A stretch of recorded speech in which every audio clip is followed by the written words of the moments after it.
इंसान को काटता है वैसे ही कुछ इस तरीके से उस सांप का जहर इंसान के मांस में ट्रांसफर हो जाता है। देखो सांप के जबड़े में यहाँ ये वेनम ग्लैंड्स हैं। इन वेनम ग्लैंड्स में यहाँ पर ही ये जहर स्टोर्ड रहता है और इसके जस्ट पीछे ये कंप्रेशर मसल्स होती हैं। जब सांप का मुंह बंद होता है तो उसके दांत ऐसे फोल्डेड होते हैं। जैसे ही सांप डसने के लिए मुंह खोलता है वैसे ही ये दांत खड़े हो जाते हैं। इससे कंप्रेशर मसल्स दबती हैं, उससे वेनम ग्लैंड पर प्रेशर आता है और कुछ इस तरीके से जहर सांप के दांतों से होता हुआ इंसान के शरीर में चला जाता है। सांप डसने के बाद लोगों की सबसे बड़ी गलती जो डॉक्टर्स बताते हैं वो ये कि जहर को रोकने के लिए इस तरीके से रस्सी बांध देना, लेकिन असलियत तो ये है कि रस्सी बांध लेने से आप अपना और ज्यादा नुकसान कर रहे हो। हम सबको इस बात से एग्री करना पड़ेगा कि जहरीला सांप कभी भी किसी को भी काट सकता है, लेकिन ना के बराबर लोगों को पता होता है कि सांप काटने के बाद एग्जैक्टली करना क्या है। आज इस वीडियो में 3D मेडिकल एनिमेशन की मदद से स्टेप बाय स्टेप मैं आपको गाइड करूंगा कि सांप काटने के बाद जान बचाने का सही तरीका आखिर है क्या। लेकिन हर बार की तरह शुरू से शुरू करते हैं। आगे बढ़ने से पहले I would like to tell you about an amazing offer from Geeks for Geeks. Increasing artificial intelligence की वेव को देखते हुए सबने बस ऊपर से सुन लिया है कि कोडिंग सीखो, कोडिंग ही फ्यूचर है, लेकिन ना के बराबर लोगों को ही पता है कि कोडिंग फील्ड में इंपॉर्टेंट स्किल्स सीखने का सही तरीका आखिर है क्या। ऐसे में गीक्स फॉर गीक्स ने लॉन्च किया है एक beginner friendly course coding for everyone. In case आप कोडिंग बैकग्राउंड से नहीं भी हो तो भी ये कोर्स आपको कोडिंग बेसिक्स, वेब डेवलपमेंट और डेटा साइंस स्किल्स एनहेंस करने में हेल्प करेगा। मोस्ट अमेजिंग पार्ट है इसका अनबिलीवेबल डिस्काउंट जो आपको मेरे कूपन कोड POH199 पर मिलेगा और ये कोड सिर्फ 100 स्टूडेंट्स के लिए ही एप्लीकेबल है। इसके अलावा एक और गुड न्यूज ये है कि गीक्स फॉर गीक्स में अभी 390 चैलेंज चल रहा है। इस चैलेंज में अगर आप गीक्स फॉर गीक्स के किसी भी कोर्स में एडमिशन लेने के बाद 90 डेज में 90% तक फिनिश कर लेते हो तो गीक्स फॉर गीक्स आपको उस कोर्स की एडमिशन फीस का 90% रिफंड कर देगा। अच्छी बात यह है कि ये 390 चैलेंज गीक्स फॉर गीक्स के सभी कोर्सेज पर अवेलेबल है, including DSA, web development, app development, DevOps etcetera. Practically देखा जाए तो 390 चैलेंज एक काफी सही टेक्निक है जो आपको सिर्फ 90 डेज में एक न्यू स्किल सीखने के लिए पुश करती है। अभी की अभी डिस्क्रिप्शन में दी गई लिंक्स को यूज करके गीक्स फॉर गीक्स पर रजिस्टर करो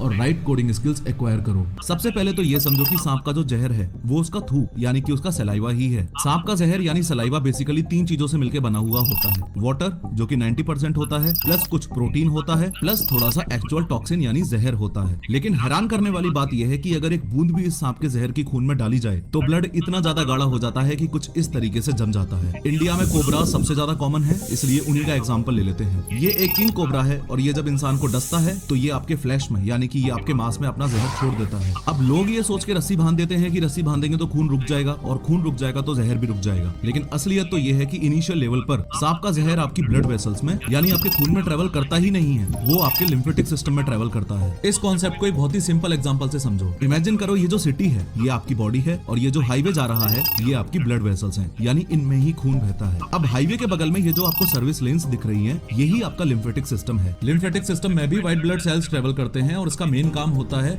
आपकी सिटी को यानी कि आपकी बॉडी को क्लीन करना। चौंकाने वाली बात यह है कि इनिशियली सांप का जहर भी इन सर्विस लेन्स में ही यानी इस लिम्फेटिक सिस्टम में ही ट्रेवल करता है, आपके हाईवे पे नहीं यानी आपके ब्लड वेसल्स में नहीं। इसलिए सांप काटने के बाद जैसे ही आपने रस्सी बांधी वैसे ही आपने सिर्फ हाईवे पर बैरिकेड लगाया है। सर्विस लेन्स अभी भी खुली पड़ी हैं और जहर उनके थ्रू आपकी बॉडी में ट्रेवल ऑलरेडी कर चुका है। इसलिए रस्सी बांधने से आपका नुकसान कुछ ऐसे होगा कि हाथ के उतने हिस्से में पहले तो ऐसा एडिमा डेवलप हो जाएगा, फिर ऐसे ब्लिस्टर्स पड़ जाएंगे और हाथ नीला पड़ जाएगा और सबसे लास्ट में कंपार्टमेंट सिंड्रोम की नौबत आ जाएगी, यानी मसल्स पर इतना प्रेशर डेवलप हो जाएगा कि वो वहां से फट जाएंगी। 100 बात की एक बात यह है कि सांप काटने के बाद अगर आपने रस्सी बांधी तो जहर तो शरीर में वैसे ही फैला, ऊपर से हाथ काटना पड़ेगा वो अलग। साथ ही ये बात भी याद रखो कि ये इनिशियल स्टेज थी, वरना ऐसे तो सर्विस लेन्स लास्ट में जाके हाईवे में ही मिल जाती है। हाँ, बॉडी में भी। सांप काटने के बाद जान बचाने के लिए अगर सबसे घटिया हरकत कोई की जा सकती है तो वो ये है। चूस, जहर चूस,